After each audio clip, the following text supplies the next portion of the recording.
Thank you for those comments, Mr. President, for the question. I'm wondering if you plan to ask Congress for the remaining $350 billion in bailout money, and in terms of timing, if you do that before you leave office, or are you motivated in part to make life a little easier for President-elect Obama? I have talked to the President-elect about this subject, and I told him that if he felt that he needed the $350 billion, I would be willing to ask for it. In other words, if he felt that it needed to happen on my watch.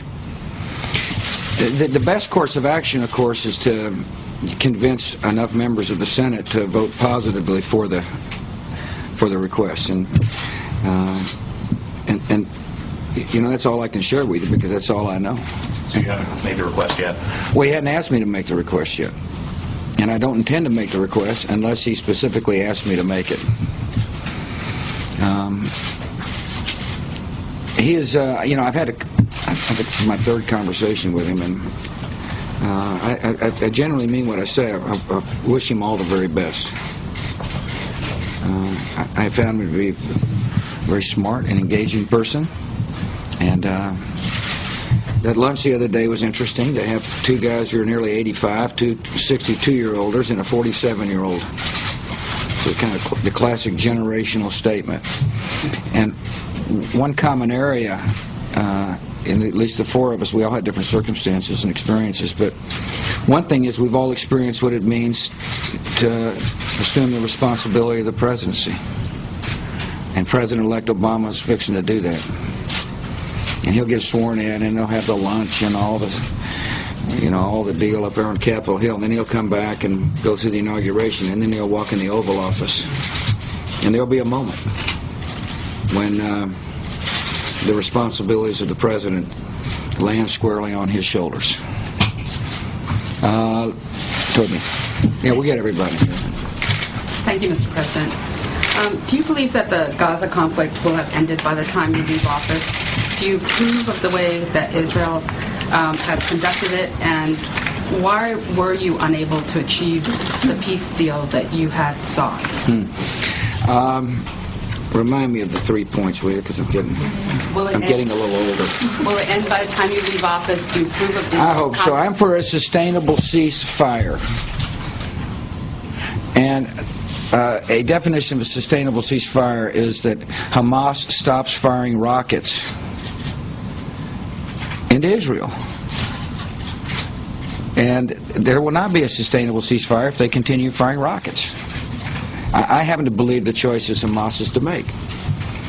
And we believe that the best way to ensure that there is a sustainable ceasefire is to work with Egypt to stop the smuggling of arms into the Gaza that enables Hamas to continue to fire rockets. And so countries that supply weapons to Hamas have got to stop. And the international community needs to continue to pressure them to stop providing weapons.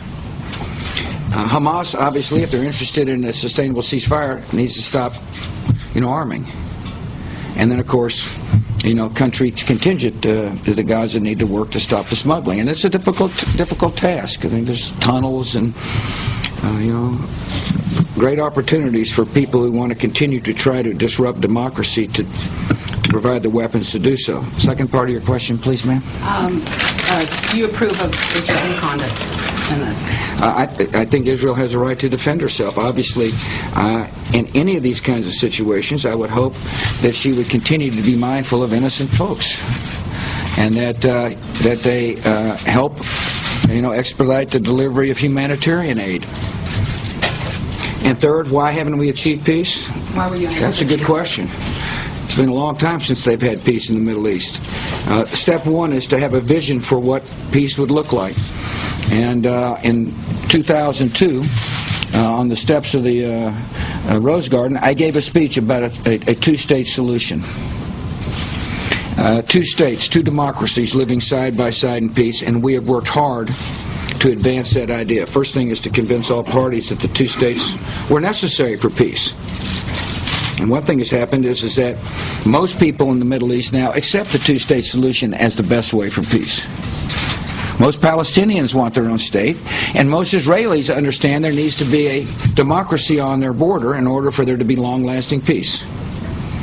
The challenge, of course, has been to lay out the conditions so that a peaceful state can emerge.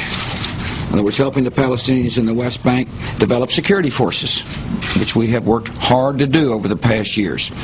And those security forces are now becoming more efficient, and Prime Minister Fayyad is using them effectively. The challenge is to help the Palestinians develop a democracy. And a vibrant economy in there that will help lead to democracy. And the challenge, of course, is always complicated by the fact that people are willing to murder to stop the advance of freedom. And so the Hamas, or for that matter Al-Qaeda, or other extremist groups, are willing to use violence to prevent free states from emerging.